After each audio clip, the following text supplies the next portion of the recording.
It's a bell curve. That's a monkey. I left the monkey because I felt bad about erasing it and think it'd be wrong if I did. Anyways, okay. Today we're gonna show a way. I'm gonna show a way that would easily display word problems. Okay, to understand word problems. Okay, so let's say we had Maria, and she had 12 apples. Okay, Maria had 12 apples. Ooh, this one isn't working. Give me a second. I need a new pen. I got one. Eee. Yeah, yeah. Okay. Here you go. The way we're going to display her 12 apples is by using a bar. Okay. I'm going to draw a bar. And this is going to be worth 12 apples. Okay. This bar is worth 12 apples. Okay.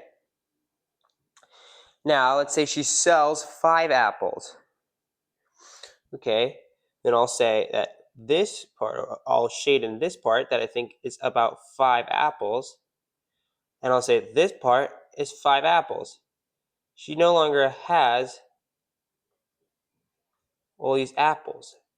This is the part that she sold. This is the shaded in part that she sold. And this part is going to be this part from right here from to over here is going to be the 12 apples minus the 5 apples because she sold these 5 apples. So the part that's not shaded in is going to be 12 minus the 5.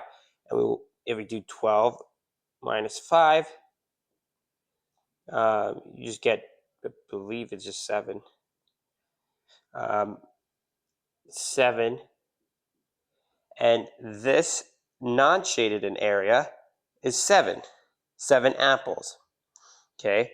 So you see, with the if we represent things with a bar and we add more shade in parts of the bar, it helps us visualize what exactly we're doing with these word problems.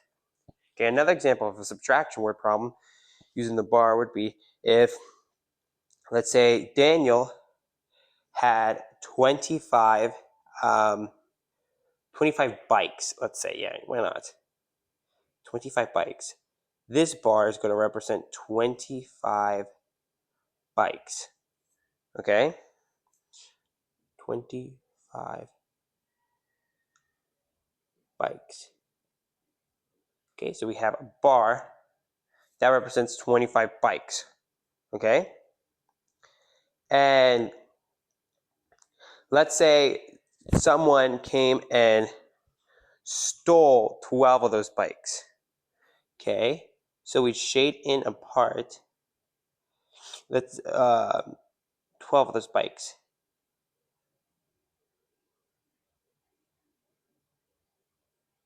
It doesn't matter how big or small you make the shading. It doesn't really matter.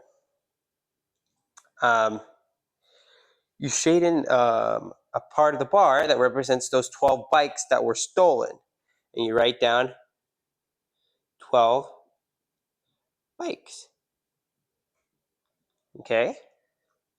And this part is going to be, the part that's not shaded in is just equal to the whole thing minus the shaded in part, right? So 25 minus 12. Okay? The part that's not shaded in is equal to 25, which is the whole amount, minus 12, which is the bikes that were stolen. And if we do this, we go 25 minus 12, we get 13. So the not shaded in part represents 13 bikes. Okay? And that's, like I said, it's pretty decent, easy to understand and represent word problems this way. You could do the same thing except with addition, you add more instead of shading in a part.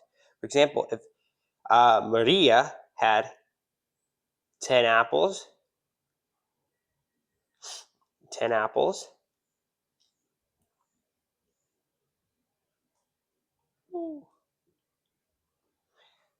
Maria had 10 apples, but then somebody came and gave her 2 more apples.